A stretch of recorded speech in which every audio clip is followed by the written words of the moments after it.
Hello guys, मैं हूँ Ritika. Welcome to my channel. आज मैं बनाने जा रही हूँ गट्ठे का सब्ज़ी।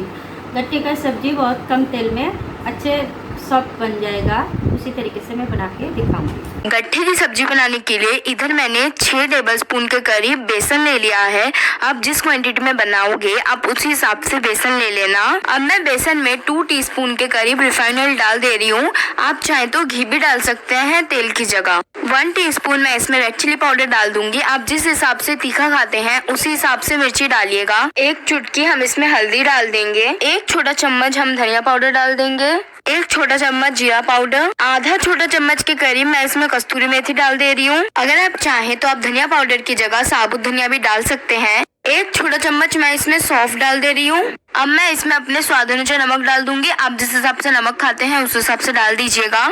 अब मैं सारे मसालों को बेसन के साथ अच्छी तरीके से मिक्स कर लूंगी। अब मैं बेसन में थोड़ा थोड़ा पानी डाल के इसका एक डो बना लूंगी। जैसा डो हम रोटी के लिए बनाते हैं ना, उसी टाइप का डो बना के हमें तैयार करना है।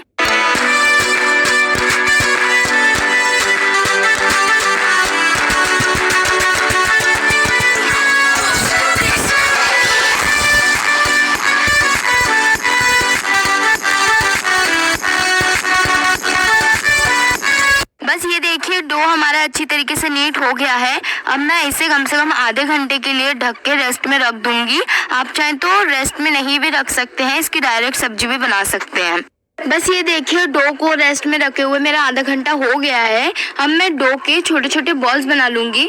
आपको जिस शेप के गट्ठे बनाने हैं आप उसी शेप के बॉल काटिएगा। अब जो मैंने बेसन के बॉल बना के रखे थे उन्हें हम हाथों के बीच में रख के उसका एक लंबाई में शेप देंगे। ये देखिए इस टाइप का हमें शेप रखना है।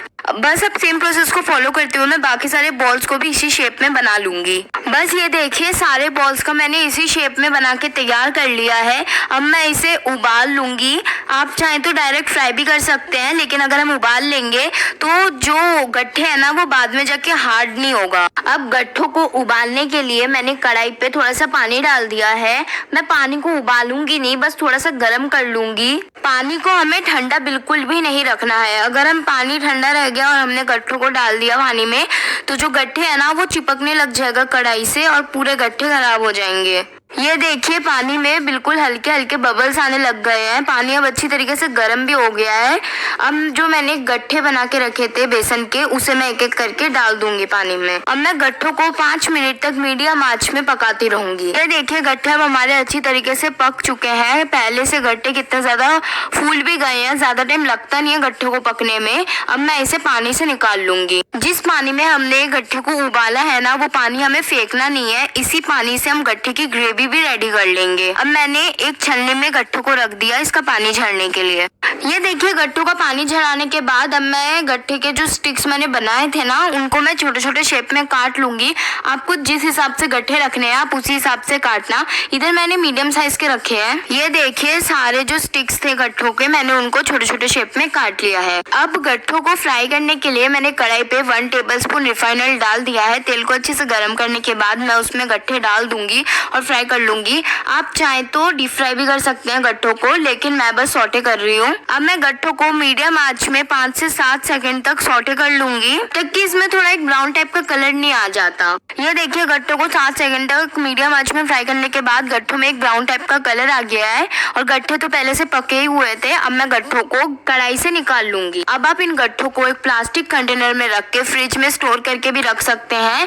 ये कम से कम 10 से 15 दिन तक चल जाएगा और अगर आप डीप फ्राई करोगे तो ये कम से कम 1 महीना तक तो चली जाएगा। अब गट्ठों की ग्रेवी रेडी करने के लिए इधर मैंने एक छोटा प्याज ले लिया, एक बड़ा टमाटर, थोड़ा सा अदरक और कम से कम 5 टुकड़े मैंने इधर लहसुन के ले लिए। अब मैं इन सारी चीजों का एक स्मूथ पेस्ट बना लूंगी। इसी में मैं 2 टेबलस्पून दही डाल दूंगी। अगर हम दही को मसाले के साथ ही पेस्ट बना लेते हैं तो जो दही है ना वो ग्रेवी में जाके फटता नहीं है।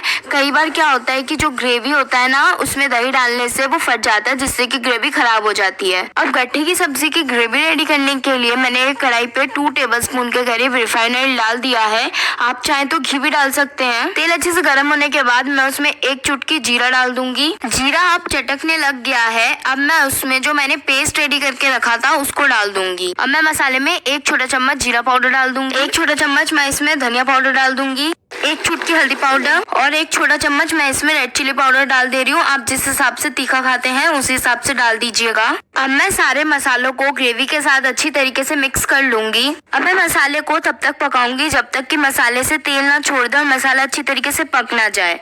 ये देखिए कुछ मिनट मीडियम आंच में मसाले को पकाने के बाद मसाला मेरा अच्छी तरीके से पक गया है और इस मसाले से तेल भी छोड़ दिया है। अब मैं मसाले में अपने स्वाद अनुसार नमक डाल दूंगी। अब जो मैंने गट्ठों को फ्राई करके रखा था उन गट्ठों को अब मैं मसाले में डाल दूंगी। गट्ठों को मसाले के साथ हम अच्छी तरीके से मिक्स कर लेंगे। बस गट्ठों को मसाले के साथ मिक्स करने के बाद जो इस पानी में हमने गट्ठों को उबाला था वही पानी अब मैं मसाले में डाल दूंगी। अब ग्रेवी को मैं ढक के धीमी आंच में कम से कम 5 से 7 मिनट तक पका लूंगी। बस ग्रेवी को मैंने 7 मिनट तक पका लिया है। अब मैं ग्रेवी में घी का तड़का लगा दूंगी। घी का तड़का लगाने के लिए मैंने गैस पे एक छोटा सा करछी बिठा दिया है। उसमें मैं 2 टेबलस्पून के करीब घी डाल दूंगी। घी अब पिघल गया है। अब मैं इसमें 1 चुटकी जीरा डाल दूंगी। बस जीरा भी घी में अच्छी तरीके से फ्राई हो गया है। जीरा फ्राई होने के बाद अब मैं इसमें 1 चुटकी कस्तूरी मेथी डाल दूंगी। कस्तूरी मेथी को भी हम घी में हल्का सा फ्राई कर लेंगे। बस अब कस्तूरी मेथी भी घी में हल्का सा फ्राई हो गया है। अब मैं इसमें 1 चुटकी रेड चिली पाउडर डाल दूंगी। अब मैं इसका तड़का लगा दूंगी सब्जी में। तड़के को मैं सब्जी के ऊपर अच्छी तरीके से फैला दूंगी। ये बिल्कुल ऑप्शनल है, अगर आप चाहें तो आप नहीं भी लगा सकते हैं तड़का। अब मैं सब्जी के ऊपर से चॉप्ड हरा धनिया पत्ता डाल दे रही हूँ। ये भी बिल्कुल ऑप्शनल है। बस रेडी है हमारे राजस्थानी स्टाइल गट्ठे की सब्जी, वो भी बहुत ज्यादा कम टाइम में। आपको ये रेसिपी कैसी लगी है मुझे कमेंट करके जरूर बताइएगा। अगर आपको ये रेसिपी अच्छी लगी हो तो मेरे इस वीडियो को लाइक और शेयर जरूर कर देना। Thank you so much for watching.